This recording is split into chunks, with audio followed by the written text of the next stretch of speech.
Untuk penyerahan tokoh wayang bimbing Bu Ida Badika dengan foto. Ya, terima kasih.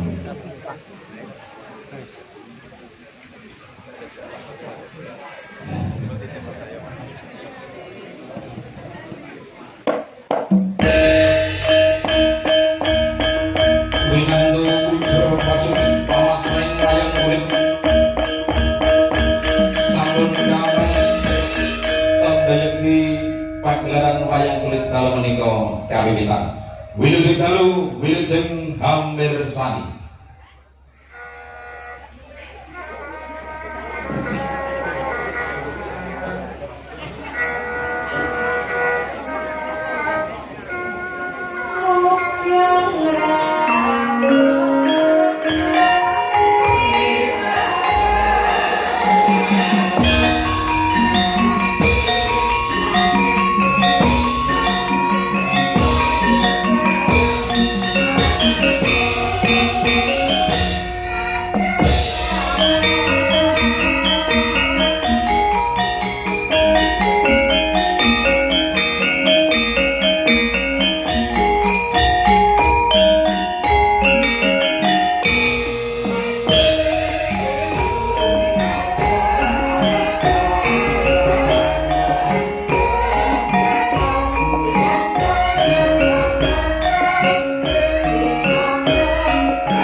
kunci pikir kidung suci yang mantra rahayu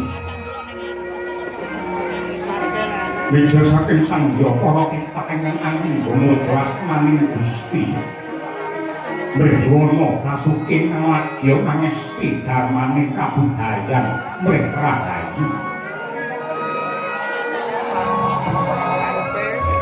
Murwana Buka Kondo nenggih gumelaring negari Dwarawati ya sinebat Dwaraka ya ngaran Jenggala-pura ya Jenggala-manik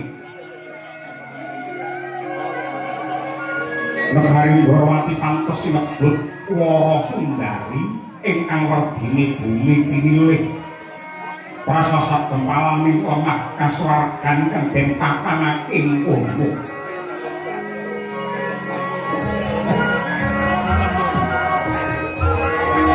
bumi subur pasiten mawur tetangguran ijo royo-royo kathah sumbering kaya ingkang mahanani ora ing sandang hukum sanajan negari Dwarawati inepun gunung geni parandini handhadekake bumi subur kawulane padha makmur warsa kang mangkono gedhekake rasa syukur lan tafakur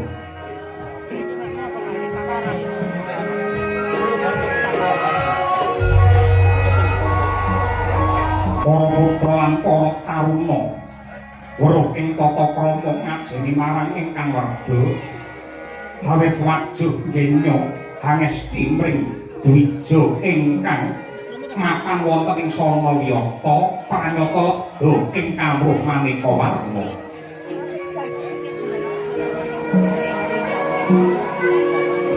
para mudha santosa sekti mandraguna Tatanati geger tunggal bangsa adyanta paburane beda nyekti mengenake gedhene rasa tresna sumpah janji nyawiji ngreksa yuwananing negari para brahmana resi guntur ing mangka meleng ing cipta nuntun manungsa cedhak pring agama bubure nentang rasa dakwaya alus linambaran tresna satemah saya nderbala para kawula ingkang hangesti piwulang utama dasar adat budaya saya ngrembaka jati dirine bangsa saya santosa para kawula biyut rukun tumata adoh saka cedhak cinedha merga kawulane tansah manut marang piwulange agama datang ditabrakake lawan lumagining budaya satemah nawujud idamane bangsa nggih adil makmur tentrem raharja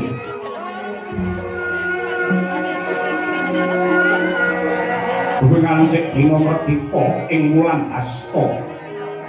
Para kawula saeka praya gotong royong nunggal sedya katingal ing desa dadi reja awit rinengga umbul-umbul ing pinggiring marga dian kencar-kencar gumandul mawarna-warna tembok pinabur awarni sita swasana saya wibawa awit kumlebete sang duwi warna.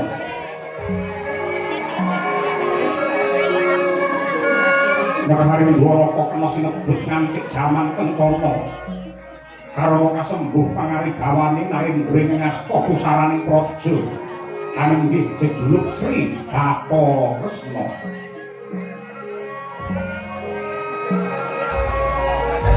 Ya sinebat sang Kesawa Danarjana Wisnumurti Patranaba nalika mundha kekasih Raden Narayana. Usawi tawgadya wadah panitisani Sanghyang Wisnu diwani kabagyan uga sinebut sucaning ngapagaring jagat pramila paningaling weh kadang ing jagat sawigun sarta mahandhep adil para mata tresna asih pring para kawula.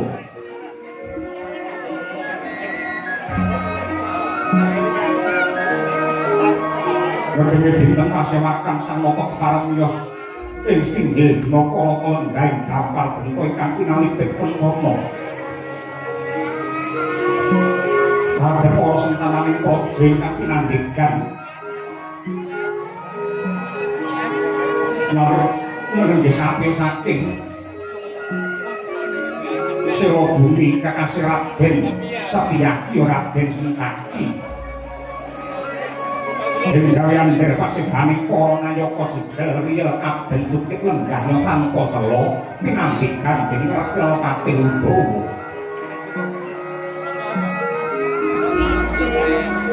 Dene buan paling agung kandhani Mandra saking Mandrawa kanthi kaya Bima.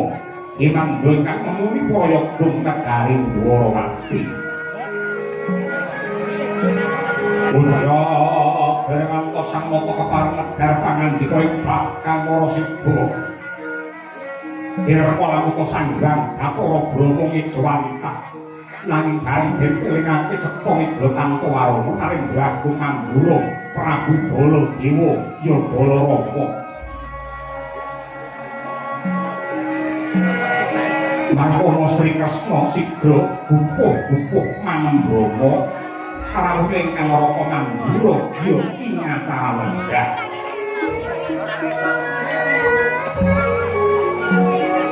Dening karo dikawit pangandikane sang Raka mangkono lamun kawula sing karna.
Srintinon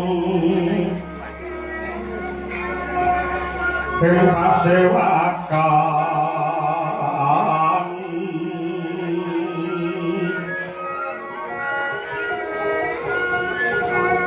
busana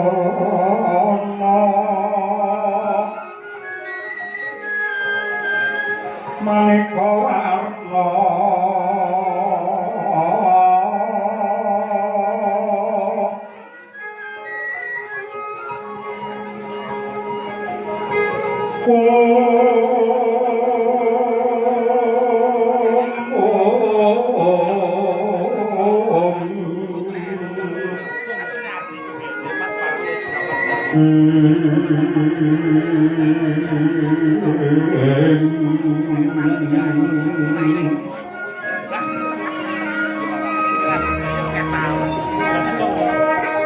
Seratus pinteng Mokya ana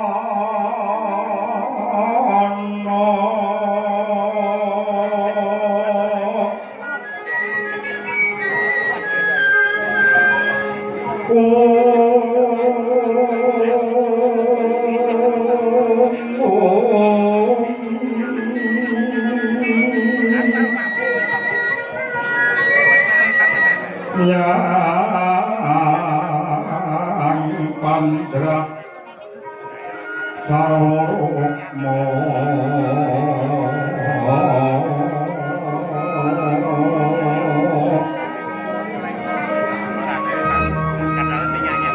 anggeng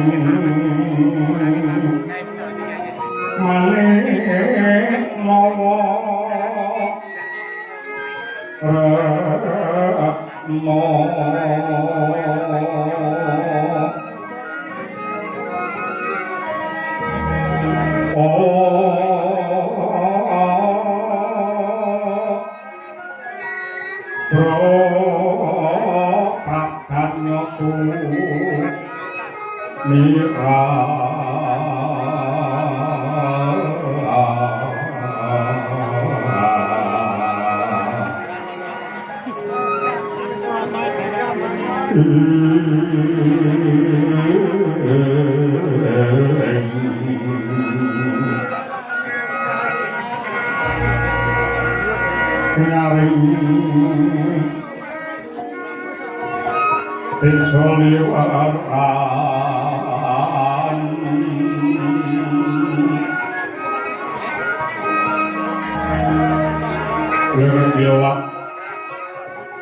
sisir ing kaki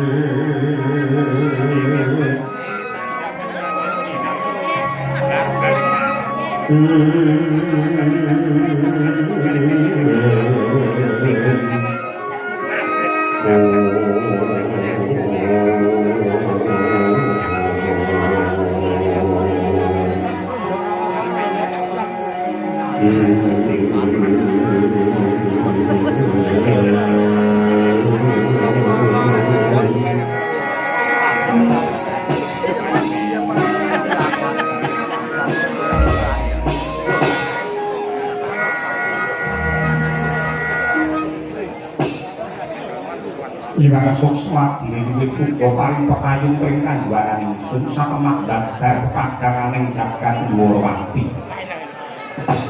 Kawula nuwun sewu Koko Prabu. Koko Prabu Mandura sareng paduka wonten ing Stinggir dina Taraka negari Dwarawati kaliyan ingkang rayi. Ngaturaken pambagi panakrami mawan langkung kunjuk wonten ngarsa kabugonjeng Koko Prabu Mandura. Bawata ya sangat ya dewa ya bapak kabaripun kakang Yayi Harimurti barang panariman ingsun dene nganti semono sing kadarman saka kakurmatan ingkang ndhawasake marang Baladewa dasar yang dikoprako jenis kala nir ing sambikala bali ngatur salam taklime Baladewa muga kunjuk ana ngarsamu Yayi Prabu Narayana.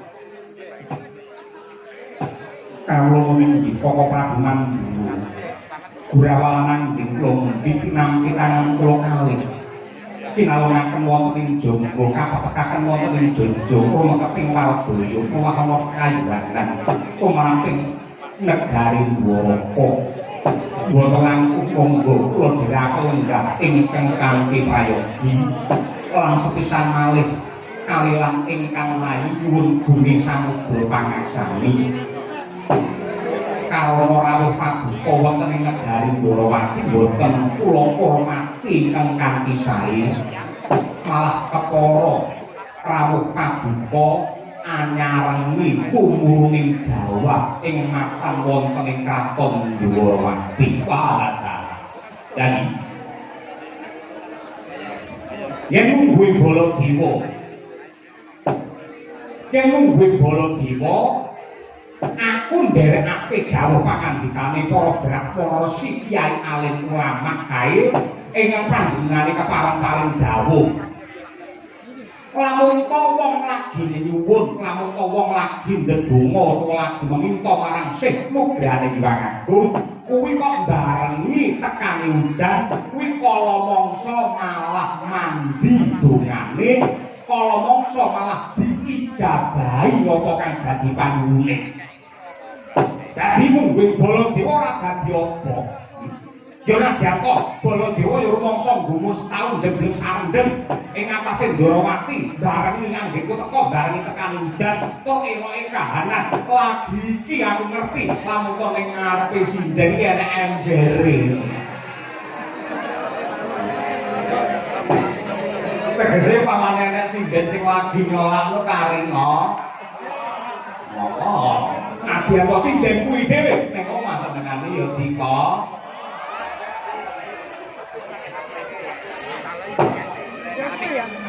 udan kuwi mungguhe Baladewa ki nugroho ya udan kuwi dumadi saka banyu mongko banyu kuwi simbole penguripan muga-muga kanthi tumurune udan jagat Ndorowati kene minangka kandha sing katresnani Gusti ingkang Maha Nasa marang Yayi Prabu Kresna sak keluarga kabeh tumurune udan dadi srana barokah tumrape Yayi Prabu sak keluarga sumrambahe barokah tumrape kabeh para pamirsa ingkang kepareng rawuh wonten ngriki sedaya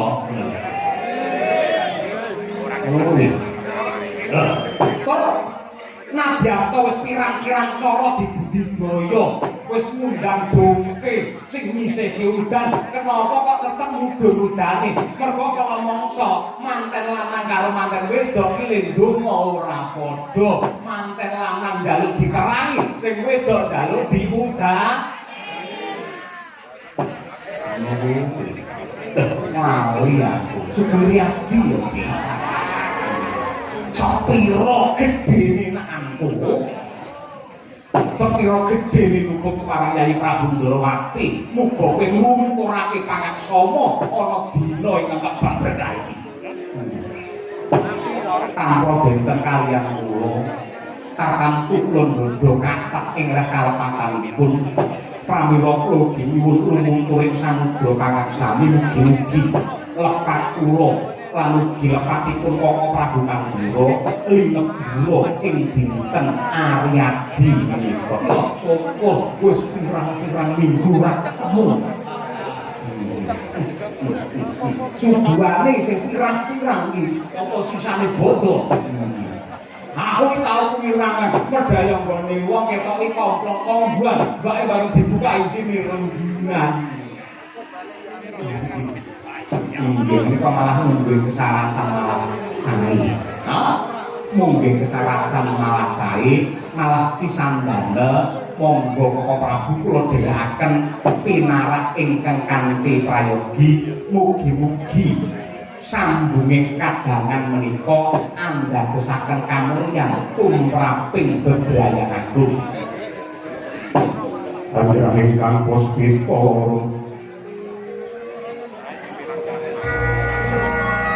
kasiring samiran ombre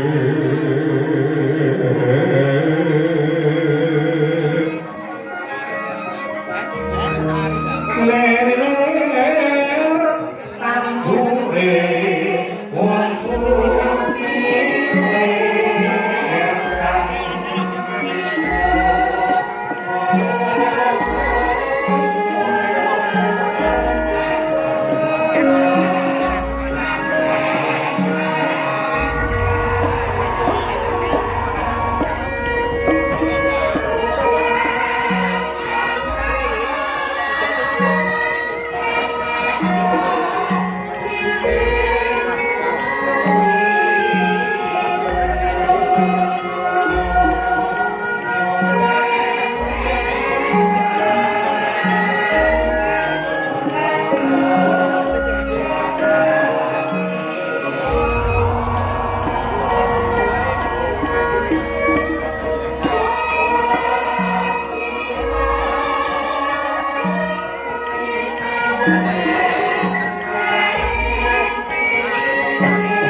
apik.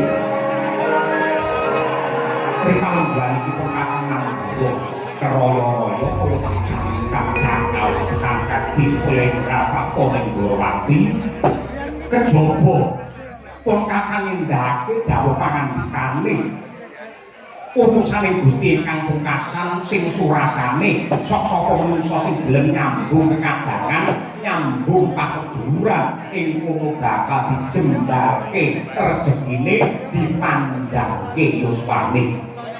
Wis siji ewa dene kang angka loro dari Kresna wis serta ngeglo tanpa warana lamun ta putra saka Rama Prabu Suwargi Rama Prabu Basudewa. Ripalungguhan iki wis ngenyang kawibawan kembul kamoken keceh bondo. Buktine apa bentakan Mandura sinengkakake ngaluhur nampa wujude kraton warisan saka Rama Prabu Basudewa satemah sinengkakake ngaluhur mongko dadi ratu ning negara Mandura. Tanpa beda kawan siap Yayi Prabu Harimurti apa bebek cukup awake dhewek nalika Siadi dadi jagone dewa munah satrumurka Narendra Dwaraka kawestri kene biyen Yayi Prabu Yudhakala Kresna satemah Yayi Prabu jumeneng ratu ana ing negara Gorowati kene. Ewa dene adhiku sing ragil ya kuwi si Bratajaya ndak titipake marang Yayi Kresna merga pancen rasane Silaha Ireng utawa si Sembadra kuwi mapan ana ing negara Gorowati. Tegese Trah Mandura kuwi bisa mukti wibawa Nyakrawati Mbal Benda kuwi sejatine ora merga saka pintere Baladewa, ora merga saka sugihe kepinteran Yayi Kresna, ning ya merga disebul karo pangestune wong tuwa. Ya wong tuwa kakung lan mligine wong tuwa putri. Aku wis niteni marambah kaping-kaping waton ana bocah ana anak sing ngabepi mligine marang wong tuwa putri. Tur dasare wong tuwa putri seneng laku brata, seneng tirakat, seneng prihatin. Sing prihatin kuwi mau nyebul marang kamulyane anak. Satemah bisa rumusi anak mau uripe sarwa kepenak. Jadi gandeng para luhur Mandura Ripalungguhan iki wis sedo mapan ana ing astana Gadamadana. Mapan ana ing astana Gadamadana ngendikane para resi, para kyai kae, wong ki yen wis mati sangune mung kari telu. Bab kadonyan kabeh bedhot kejaba telung perkara ya kuwi siji amal sing becik, angka loro ilmu ingkang piguna, dene ingkang angka telu ya kuwi dungane anak lanang sing tuwajuh ing pamrih. Monggo Baladewa Yayi Kresna apa dene Yayi Bratajaya kuwi anak tumrape Rama Prabu Basudewa. Wis mestine tandha bektine anak marang wong tuwa sing wis sedo. Ayo Yayi, ayo besok kapan Siadi ana wektu ingkang longgar, Siadi bakal ndak gandeng astamu ingkang tengen, bakal ndak kanthi sewakana ing astana Gadamadana, kejaba resik ana ing pakuburan, bangun renggan ing makan ing pakuburan, sing luwih wigati ya kuwi nyambung rasa kalawan Gusti ingkang Maha Kuwasa. Ingkang wigatine nyuwunake pangapura marang para luhur kang wis sumarita ning kono, muga-muga dingapura dosa lan kalebetane, satemah tentrem ayem jenjem permanem, mulya wibawa, mukti ana ing kasuwargan langgeng. Sok kapan ana wektu ingkang logam tak kanthi ndonga ana ing astana Gadamadana. Sang Pantara Ratri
menawi badhe kakanthi ndherekaken dhumateng paduka sowan wonten astana Bodha Madana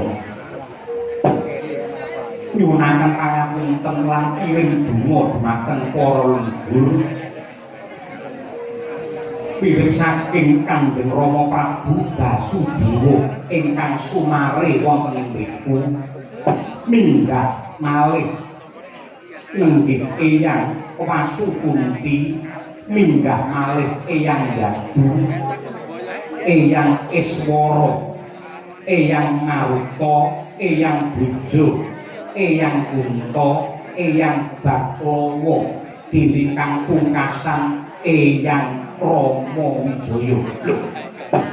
Dadi sing kondhang jaman Ramayana Prabu Rama Wijaya kuwi uga sumari ing astana Bodha Madana. Wah, malah ngerti iki ya. Kula saking menika.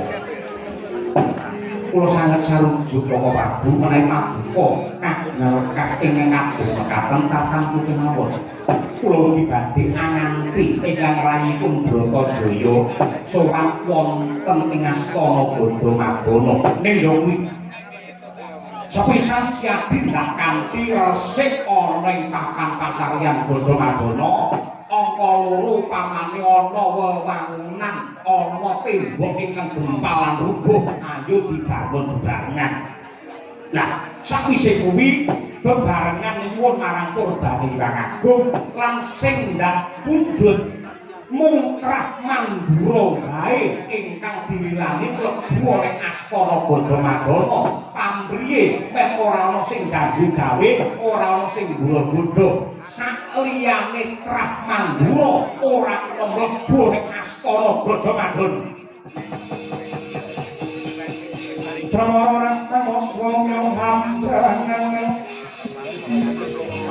kabeh karunganing kasose aneng marga mamalakung Krisang kongkos kratmo akso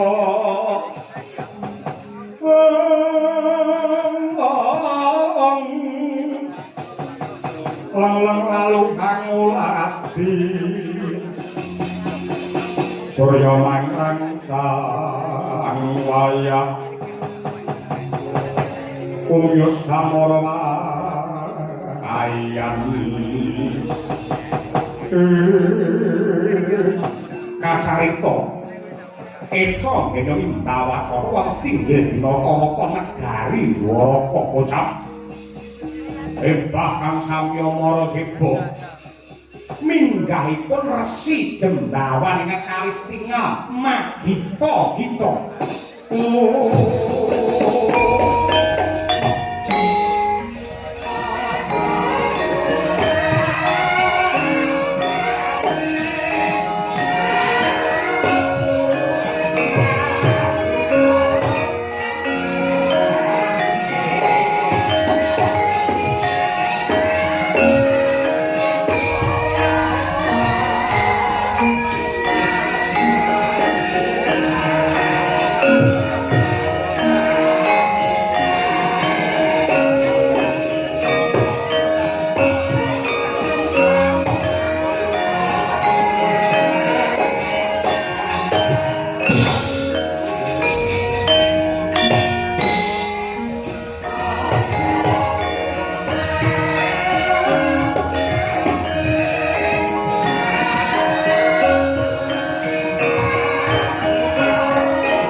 laguning atas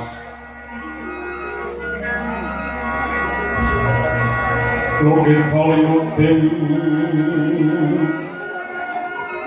itu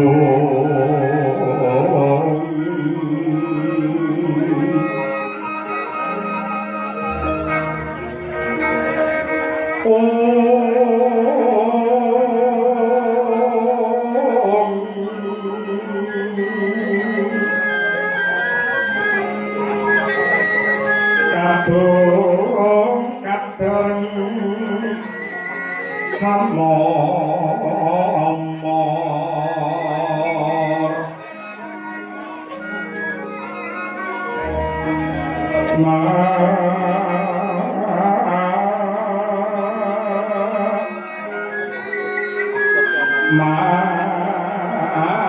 mun manah ayu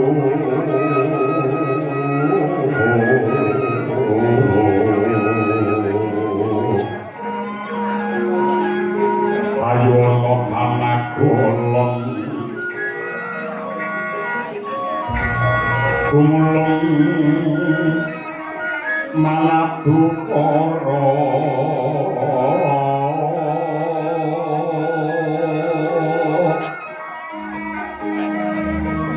karnane mangapus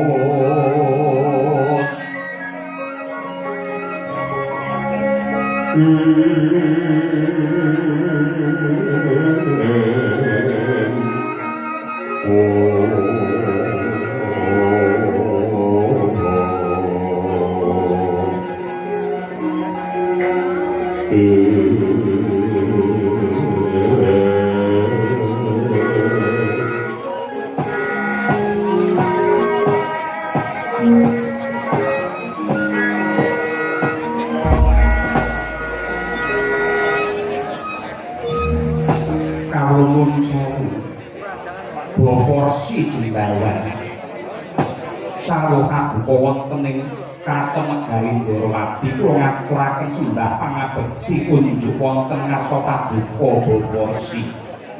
Waduh, angger anak Prabu Harimurti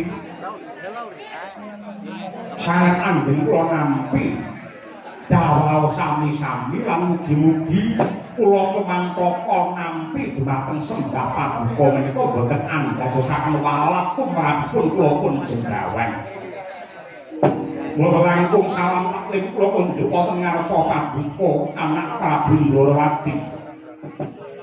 Inggih Bapa Resi sangat anggeng kula nampi nyuwun pangapunten mboten sekeca sing manah kula kakurang Bapa Resi pinarak wonten ing inggil kursi pakurmatan taksih kathah ingkang sumadyo monggo lakoni pinarak wonten ing inggil matur nuwun nggih matur nuwun kula langkung sekeca sowan wonten ngandhap kemawon nanging kula menika putra mantu paduka dosa menapa ing dadi kula tampi malah menapa ing dadi kula gendhong menawi kula nilar ing tata kami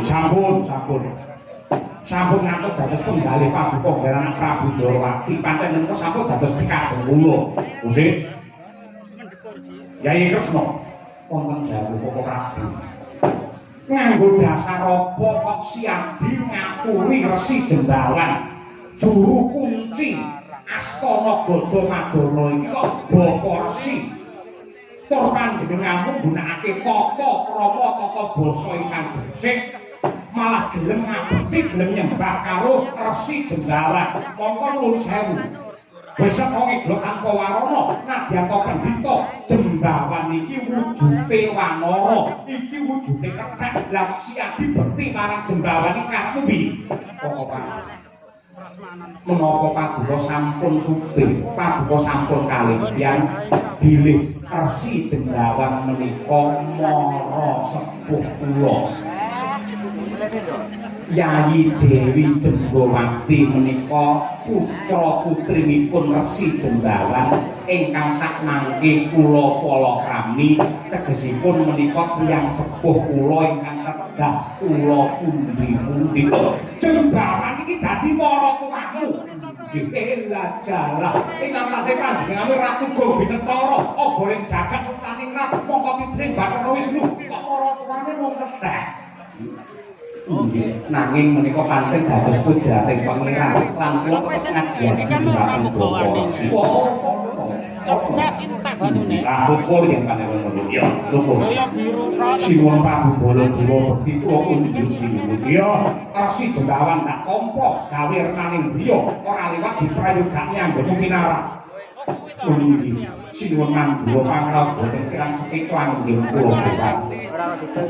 Nyuwun pangapunten Bapak kalilan kula kila bondo kalilan kula senadong dawuh. Yen pancen wonten bab wigati badhe kadawaken kok boten nimbali kemawon dumateng ingkang putra. Kula mangke ingkang sowan wonten ing Godo Madonna. Kok ngantos keraya-raya paduka rawuh wonten mriki menika wonten wigatos napa? Kula ing griya manguhan mangun kongkan wan rimang berleno tampo kanin yang tampo loso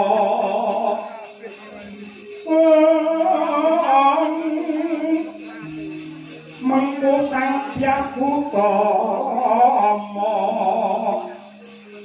mangkono rina alendro Umus nyolong anggar apa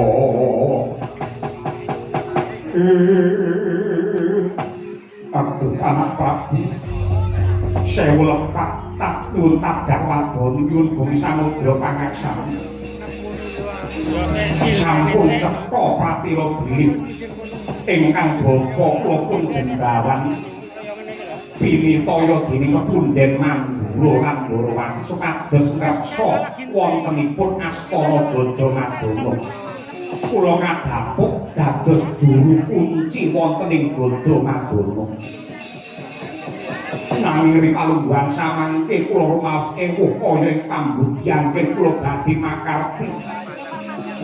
Monggo sampun cetha ngidra tanpa warna dening Astana Godo Madonna menika papan pasaryanipun para luhur Mandura menika papan ingkang suci papan ingkang lemu sejarah ageng ningewa semanten ripalungguhan samangke kok kawontenanipun malah tiba kosok balen menapa to sebabipun kula kok matur kados mekaten karena kathah para menungsa para kawula ing Ndarawati lan ugi Mandura ingkang sampun mingerke blatipun sami ngaji-aji sami nyembah dumateng para luhur ingkang sumari wonten ing Godo Madonna.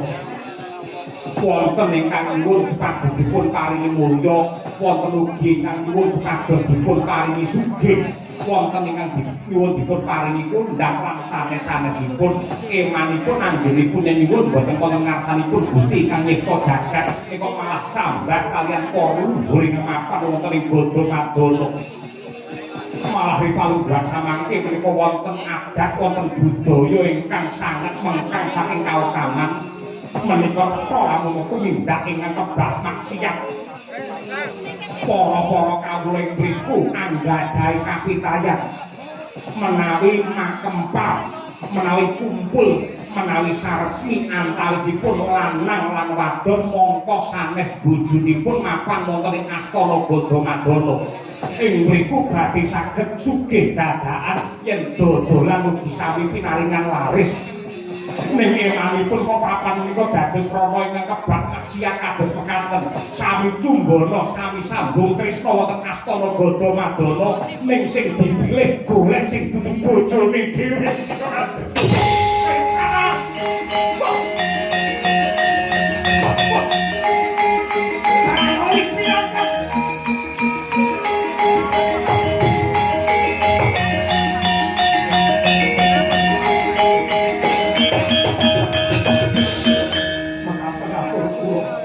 Lepat nyuwun bumi samudra pangaksan wasana purba wasisa saketahipun kula aturaken dumateng para punden kula bara nganggenipun badhe atur.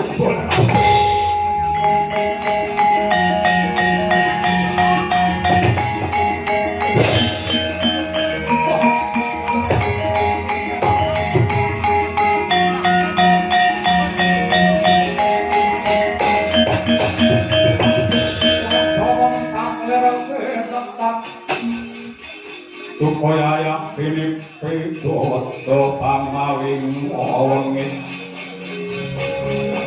Matrokot wonten Bitsoknya mengolok cakra rupang rabak-branang parup-parupan rabak-branang kaya kembang Wurawari yen kasumekta marang seketeng muruk dahanane wah rayoli binatang iblis anak setan menggo menungso babar pisan aku ora duga ngono nembe wae kon kakang lawan Siadi kepengin bakal ngagungake ngluhurake para pundhen ingkang sumarya ning astana Gadamadana ning abang sing dadi kupingku krungature Resi Jembawan lamun to papan kuwi kanggo srana maksiat kanggo srana sang Rama utawa lumadine asmara ing antarane priya lan wanita mongko sing digoleki malah dudu bojone dhewe aku ora trima tumrap lakon iki aku tak njaluk pamit jangan ora ari wong sing ora tutune astana Gadamadana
nyuwun pangapunten para ulama sampun paring dawuh bilih tiyang ingkang tansah nengenaken raos sabar menika kinasih dening Hyang Agung nanging ora trima rasane atiku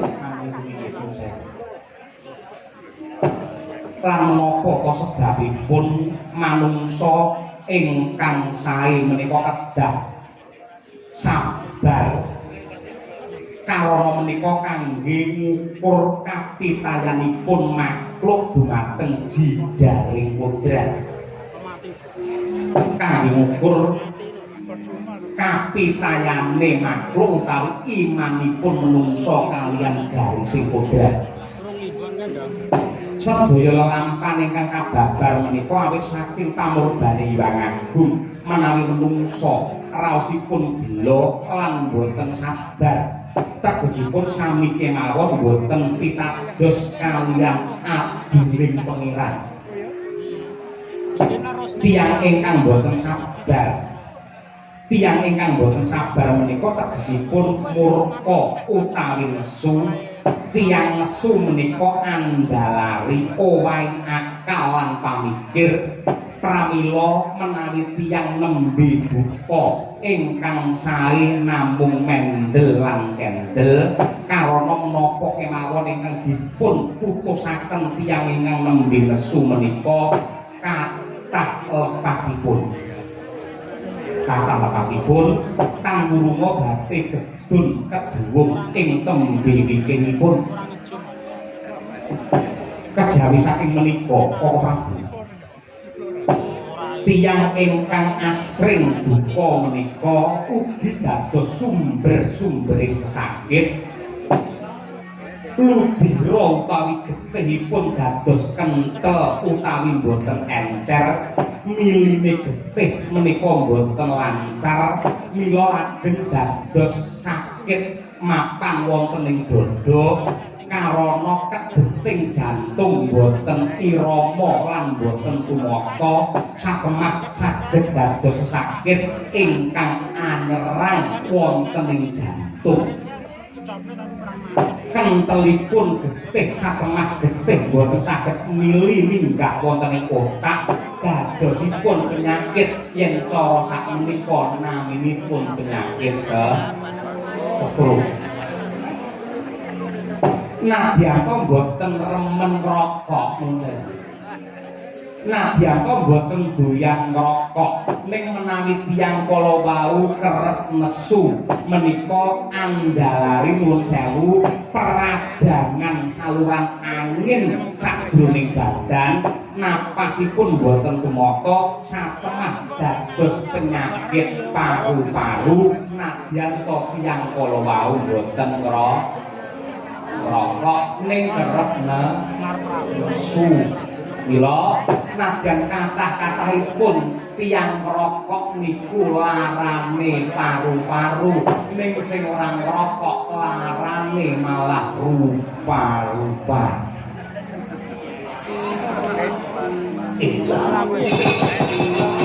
nyamaning kelak-kelak kamu Tinoler kakonang burung orotepan kadang kasaran pada hari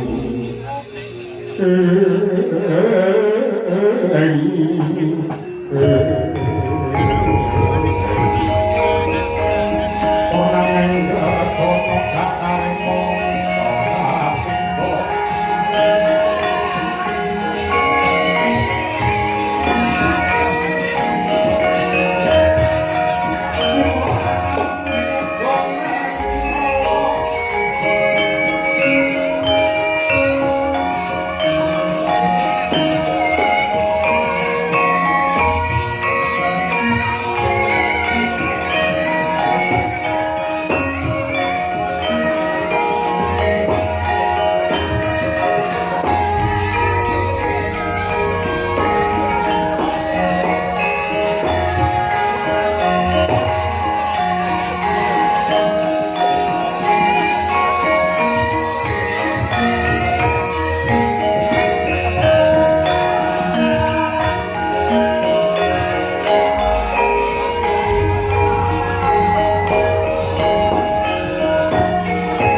tujune kok kowe ngelikake marang Baladewa yen ora wis tak orak-arek menungso keparak ngemapan ning astana Gadamadana. Mila kula suwun tetep sabar. Banjur samengko nuwun sewu jumbuh kaliyan dawuh paduka. Kula tetep badhe nderekaken paduka Koko Prabu Mandura anganti Yayi Bratajaya dinten samangke bidhal wonten ing astana Gadamadana. Mangke perkawis para kawula ingkang milar saking kautaman nabrak saking wewaraing agami mangke kula ingkang ngemotaken Koko Prabu katuran jeneng pinarak kemawon ingkang wigatos mangke sasampunipun prapta wonten ing astana Gadamadana nyuwun pengasih Hyang Agung mugi tansah anjangkung dhumateng keluarga Ageng Mandura. Padahal yen pancen kaya mangkono Kyai Prabu Harimurti banget aku saruja apa kang dadi go pratikalmu kali aku bakal ngesokake dalu langkung rumiyin monggo kula dherekaken manjing wonten ing nggar pamujat meminta marang sih tujuan jiwanku yo nadyan kawa ibadah ki becik wong manembake apik ning menungso duwe tata cara dewi-dewi monggo si adi kondur ngedhaton meminta marang sih tujuane jiwanku mapan ning sanggar pamujat mengko manut kapitayanku aku uga minta marang sih tujuane jiwanku sewa-sewangan makaten kok Wabiyo pundi boten laku sendika ngestakaken dawuh Dimas Setyaki kawula nuwun kok timbalan ing adawu Prabu kaya wis rano dawuh maneh bubarno kang padha gantung sibuk ndak kepuji para Bandara